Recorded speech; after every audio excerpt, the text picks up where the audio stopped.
line as opposed to soapstone, but on this particular surface, good old soapstone did just as well, or even better possibly. As long as I sharpen it up anyway, soapstone just fine. Sometimes I even color the area like that. So I just cut these with a grinder, and I won't make you watch that, but I got a pretty decent fit, cutting out little templates and then marking them out.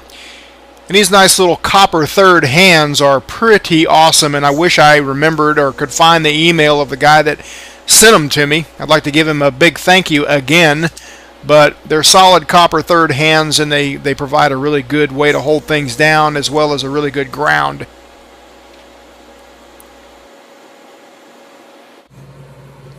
So I got 4 tacks on this thing, and let me go over how I would normally do this here. I've got a number 8 gas lens cup on here with a pretty good, about a 1/2 inch electrode extension, and I would just try to twist my wrist as I went up to maintain a decent electrode angle. But that's not what we're going to do today. Got to put a 5 cup on there today and use a really short stick out. Actually, could have used a shorter one than I used. Even you could even put the electrode flush with the tip of the cup if you're using a 5 or even a number 4 size cup. And the benefit of that is using a lot less argon. But this is kind of how it goes. You can see what I'm doing here if you pay really close attention. I'm pulsing with the pedal, and I'm propping the cup dead on the metal. So I'm propping the cup rigid on the pipe and pulsing the pedal and adding filler rod. And that looks something like this.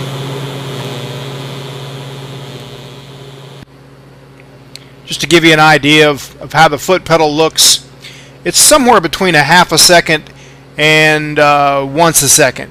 Not as fast as 1 second, but a little bit more than half a pulse per second, I suppose. Just all depends on how comfortable you are and how you get hung up. But that is the benefit of pulsing manually, is you can, not pulse the pedal until you're ready, until you're in position to feed the filler wire. So here I've got just a little gap, so I'm not quite hitting it full pedal. Otherwise, I'm going floorboard each time I hit the pedal.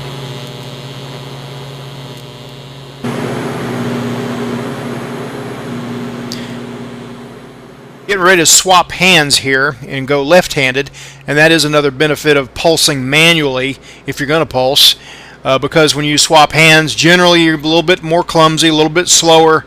So I'm just going to pulse whenever I'm ready here with my left hand.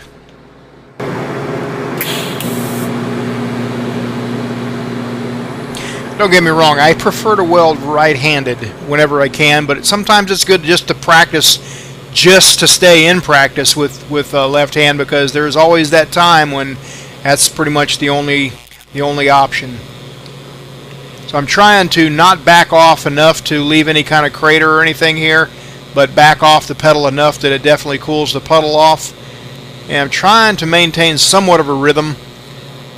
Like I said, without the camera in the way, I could probably do 1 pulse a second with no problem.